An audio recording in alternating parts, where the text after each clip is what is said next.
Hi everyone, কেমন আছেন সবাই? আশা করি সবাই ভালো আছেন। তো এখানে দেখুন যে ইজিএলডি এই কয়েনটাতে আমি ফিউচার ট্রেড নিয়েছিলাম এবং একেবারে পিক পয়েন্টে এন্ট্রি নিয়েছি, মানে এই রকম লেভেল আমি এন্ট্রি নিয়েছি এবং এখান থেকেই মার্কেট একবারে ডাইরেক্ট আমার টার্গেট হিট করে দিয়েছে কয়েকটা ক্যান্ডেলের মধ্যেই। এখানে দেখুন এন্ট্রি নিয়েছি একেবারে পিক পয়েন্টে এবং আমার এই লেভেলে এসএল ছিল, ঠিক আছে। এখানে দেখুন আমার যদি এসএল হিট হতো তাহলে আমার লস হতো $2.4 মতো এবং আমার যে প্রফিটের টার্গেট ছিল সেটা হচ্ছে $6। তো আমি অলরেডি টেলিগ্রামে আপডেট দিয়ে দিয়েছি, আপনারা যারা টেলিগ্রামে জয়েনিং হয়েছেন তারা অবশ্যই জানবেন। তো এখনও পর্যন্ত যারা যারা টেলিগ্রামে জয়েনিং হননি তারা অবশ্যই ডেসক্রিপশান থেকে জয়েনিং হয়ে যাবেন, আমি ডেসক্রিপশানের লিঙ্ক দিয়ে দেবো। এখানে দেখুন অ্যাকচুয়ালি আমি কি দেখে এন্ট্রি নিলাম সেটা হচ্ছে আমি আপনাদেরকে এক্সপ্লেন করে দিই। প্রথমত এই যে এটা হচ্ছে first resistance, second resistance and এটা হচ্ছে থার্ড রেসিস্ট্যান্স। তো আমি বেশিরভাগ ভিডিওতেই বলে থাকি যে থার্ড রেসিস্ট্যান্স যেটা হয় সেটা হচ্ছে ভালোভাবে রেসপেক্ট দেয় মার্কেট। এখানে দেখুন মার্কেটে থার্ড সাপোর্ট যেরকম ভালোভাবে রেসপেক্ট দেয় সেমভাবে থার্ড রেসিস্ট্যান্সও কিন্তু ভালোভাবে রেসপেক্ট দেয়। এখানে যখনই 1 টাইম এবং 2 টাইম রেসিস্ট্যান্স ক্রিয়েট করেছিল তখনই কিন্তু আমি এখানে প্লট করে দিয়েছিলাম ট্রেন্ড লাইনের সাহায্যে। প্লট করার পরে কিন্তু আমি এখানে একটা রেসিস্ট্যান্স পেয়ে গেছি, সেই হিসাবে আমি এখানে এন্ট্রি নিয়েছি এবং আমার এসএল ছিল এই রেসিস্ট্যান্সগুলোর উপরে, যাতে এসএল হিট হওয়ার সম্ভাবনা কম থাকে, কারণ অনেক ক্ষেত্রে মার্কেটে উইক তৈরি করে দেয় বা অনেক ক্ষেত্রে এসএল হান্টিং হয়ে যায়।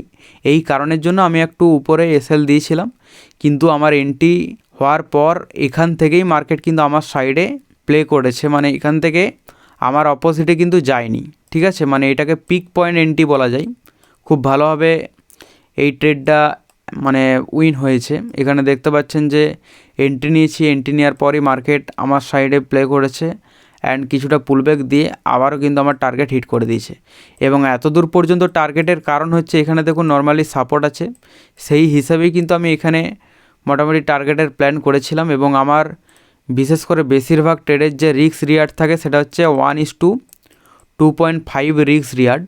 মানে এখানে যদি আমি 100 টাকা লস করি তো তার পরিবর্তে আমার যে প্রফিটের টার্গেট সেটা হচ্ছে 250 টাকা।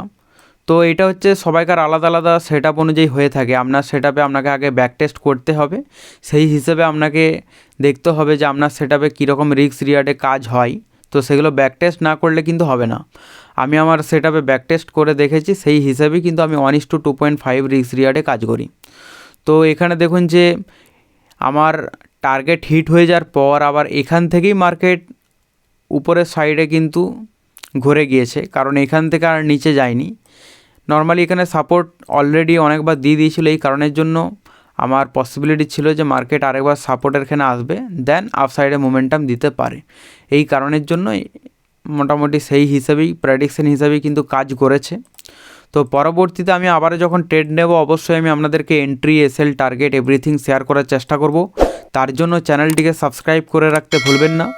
আর আপনি যদি টেলিগ্রামে জয়েন না হয়ে থাকেন অবশ্যই টেলিগ্রামে জয়েন হয়ে যাবেন। আমি প্রতিনিয়ত আপনাদেরকে আপডেট দিয়ে থাকি, তার সঙ্গে এখানে ট্রেড নেওয়ার আগে অবশ্যই আমি আপনাদেরকে আপডেট দিয়ে দেবো, সেখানে এন্ট্রি, এসএল, টার্গেট, ওকে, যার সাহায্যে আপনি আপনার রিস্কে ট্রেড নিতে পারবেন এবং আপনার নিজেকে ব্যাকটেস্ট করতে হবে, তা সেটা হচ্ছে সবথেকে বেটার। তো দেখা হচ্ছে পরবর্তী ভিডিওতে, ততক্ষণ ভালো থাকবেন। Bye bye guys.